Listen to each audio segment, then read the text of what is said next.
不要过来！我操！哇！注意看，韩国擂台发生了百年难一遇的隔空打牛鸣场面。中国小伙尚未出手，韩国巨人就主动折断脚踝，避免再次战斗。台下的韩国观众纷纷投来诧异的眼光，因为谁都没想到，在他们眼中的韩国战神会变得如此懦弱，不敢打比赛。当然，韩国巨人做出如此行为也是最明智的选择，因为如果比赛继续进行下去，按照中国小伙的残暴程度，自己迟早会被打成重伤，昏死擂台。我是韩国第一巨人朴龙水，中国人在我的面前就像是弱小的蝼蚁。中国选手们尽管放马过来，我会像踩死蚂蚁一样，一脚踩死你们。如此嚣张的家伙可不是一般人，他就是身高2米的韩国巨人朴龙水。此人算得上韩国全米粉丝心里的无敌战神。毕竟韩国人的身高中规中矩，很少出现身材高大的职业选手，再加上朴龙水自幼学习韩国跆拳道，腿法相当出色，所以这家伙才敢在记者面前公然叫嚣中国人软弱不堪。然而就算如此，依旧阻挡不了中国勇士前进的步伐。中国小将尹鹏森特别霸气地走向今晚的擂台上。也许按照战绩，尹鹏森无法与韩国巨人朴龙水相比较，奈何尹鹏森拥有一番满腔热血、为国争光的决心。今天就算不能100%保证 KO 掉对方，那也必须要让朴龙水明白招惹中国人的代价。好了，废话不多说，为了让更多中国人看到尹鹏森的精彩表现，麻烦各位帅哥美女长按3秒点赞，小编祝各位早日赚到100万。第一回合开始，可能是朴龙水的嚣张言论激怒了尹鹏森，两位选手一上来就直接扭打在一起。虽说尹鹏森对于朴龙水来说就是一个新人，能够轻松碾压，奈何尹鹏森的身体力量与基本功都相当强悍。朴龙水如果想要依靠蛮力取胜，显然不太可能。接下来的比赛唯有施展得以腿法与尹鹏森争夺比分才行。一夜成名啊！在赛前称体重，尹鹏森要比对方这个体重轻了有10几公斤了。你看，这个朴龙水既有身高，又有体重上的优势。要知道，韩国的这名朴龙水以前是练这个跆拳道的，你看他的腿法是非常好啊，能够起腿。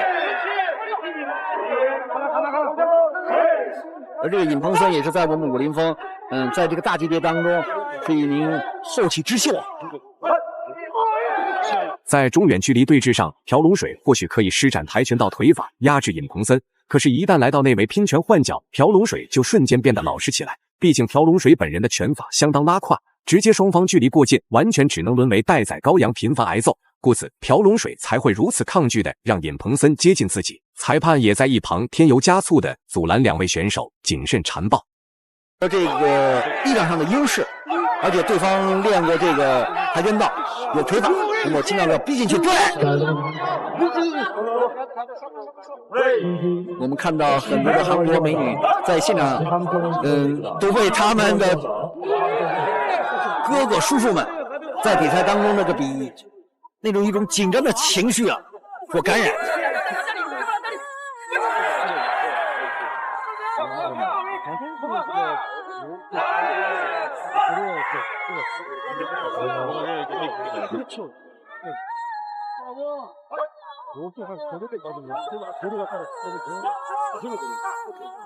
我们都没有想到这个朴龙水在比赛里面由于这场比赛是尹鹏森客场作战，自然尹鹏森的支持者寥寥无几，仅有一些中国拳迷粉丝才会在台下呼喊尹鹏森的大名。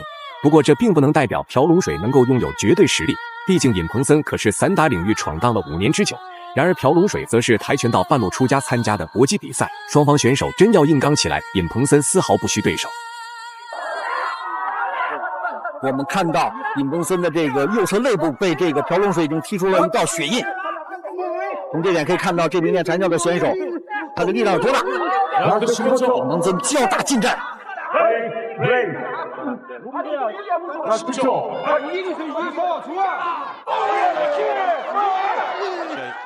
尹鹏森在这一回合当中的防守还是非常好的。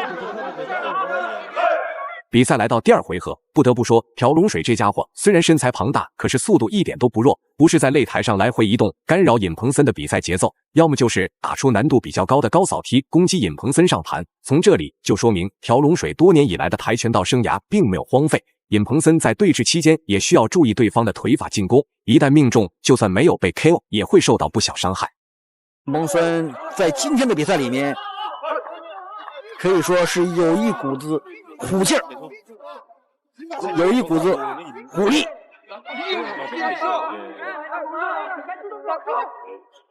控制好距离，对。现在尹鹏森并没有惧怕对方这种扫腿的力量，你尽管把我的左右肋部打出了一道道的血印，但是我勇往直前。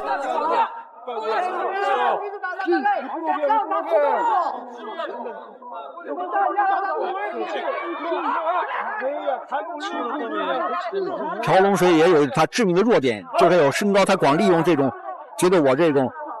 此时此刻，朴龙水已经出现了一些体力不支大喘气的情况，只能说庞大的身躯所消耗的体力是常人的2倍。尹鹏森也全然将朴龙水当成了人肉沙袋，一拳又一拳精准命中，吓得朴龙水慌忙逃窜。而且随着时间的推移，朴龙水的比分越来越少，再这么打下去，别说能不能 KO 取胜，至少通过比分优势，尹鹏森就已经完全胜出。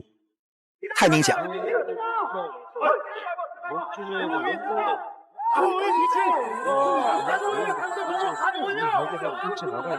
我们常说嘛，齐腿半边空，但是这个朴龙水啊，因为他知道这种距离感，我踢你之后，你尹鹏森也没办法上来，因为你力量太大。尹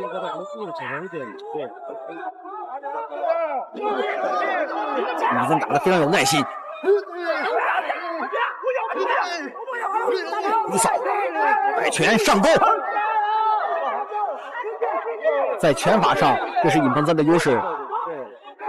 现在我们看到朴龙水朴龙水不知不觉头部已经命中了数十拳，而且朴龙水心里也开始产生了怯战的心理，不停后撤，一直在逃避与中国选手尹鹏森抗衡。奈何台下坐满了成千上万的韩国观众，又不好主动示意投降认输，所以比赛才发生了你追我赶的比赛局势。接下来的比赛，尹鹏森胜券在握，就是不知道朴龙水能否撑到第3回合结束。已经下降。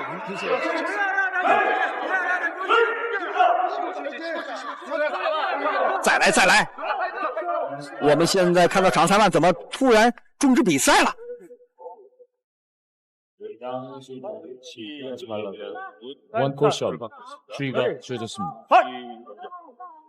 难道是对朴龙水的一种保护吗？最后公布比赛结果，尹鹏森实至名归，赢下了比赛最终胜利。大家认为尹鹏森本场比赛表现如何呢？欢迎在评论区留言讨论，我们下期再见。